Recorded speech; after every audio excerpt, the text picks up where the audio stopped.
आणि त्या वाळव्याच्या कुत्र्याला मी आवाहन करतोय बिरोबाच्या मनातनं, तुम्ही जर जातीवंत पाटील असाल तर उद्या दुपारी प्रेस घेऊन जयंत पाटील आणि तो वाळव्याचा कुत्रा मला टायमिंग देईल, टायमिंग.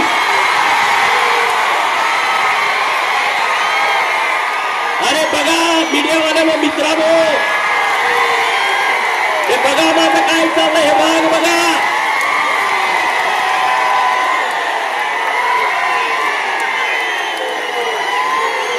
माझं वाक्य पुढचं ऐकून घ्या. जयंती आणि वाळव्याच्या कुत्र्यानं उद्या मुंबईमध्ये, सांगलीमध्ये प्रेस घ्यायची आणि त्यांनी सांगायचं गोपीचंद पडळकरला ईश्वरपूर मध्ये यायचं की वाळव्यात यायचं, दिनांक, वार आणि वेळ मला सांगा, मी तिथे येतो. बरोबर ना? माझ्याकडे पोरं यायची गरज नाही रे, ती तुमच्यात हिंमत नाही डरपोकानो.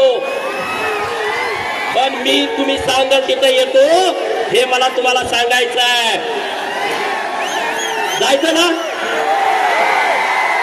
जायचं का?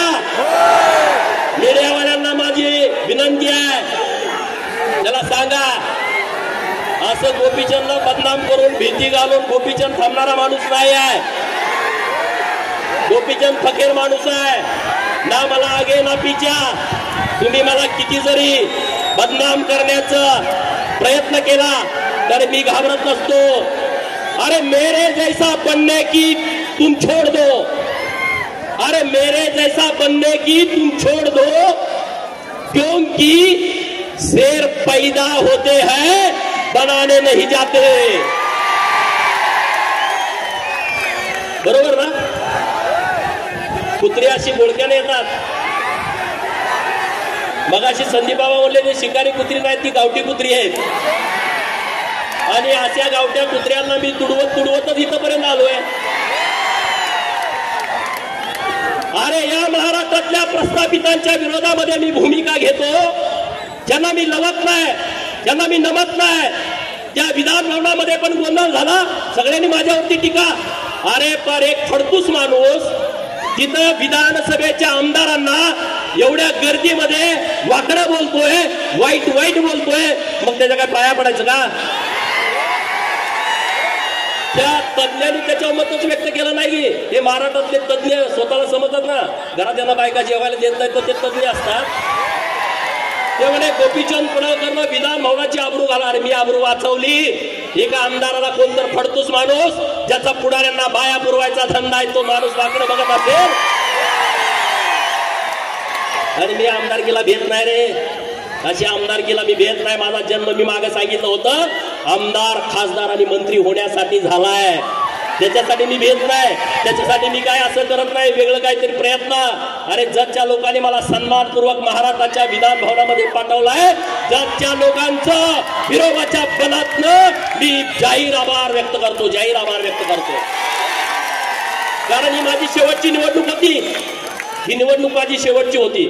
कारण मी 2009 विधानसभा, 2012 जिल्हा परिषद, 2014 विधानसभा, 2019 लोकसभा सांगली, 2019 बारामती विधानसभा आणि 2024 जत विधानसभा, 5 निवडणुका मी याच्या अगोदर लढलो होतो.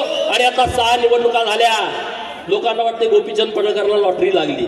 अरे जरा अक्कल जरा चालवा, डोकं जरा चालवा. अशी लॉटरी सगळ्याला लागत असते ना, सगळेच नेते झाले असते. या सगळ्या लोकांच्यामुळे ही लॉटरी लागली मला.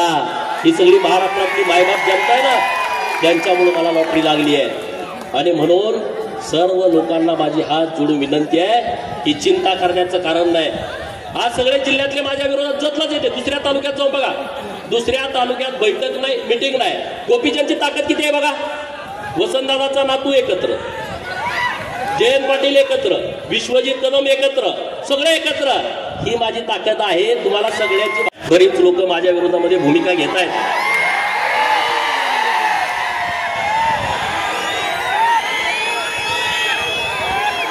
त्यांच्यासाठी मला एक डायलॉग सांगायचा आहे. अरे बड़ी से बड़ी हस्ती मिट गई मुझे झुकाने में बेटा.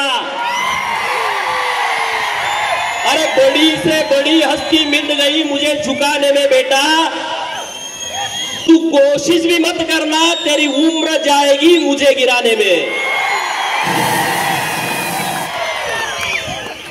अरे तुम्ही सगळेजण गोपीचंदला टार्गेट करताय। गोपीचंदला टार्गेट करण्याचं कारण काय आहे?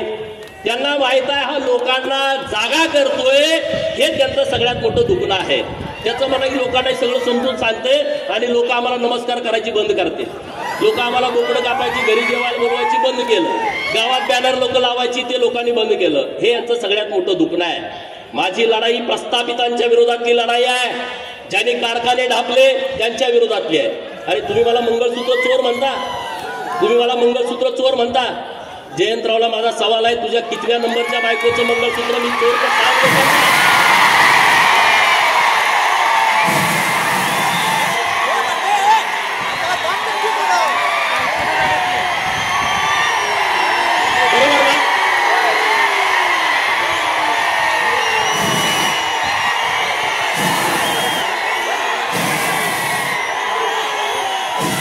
तुम्ही या जिल्ह्याची परिस्थिती बघा।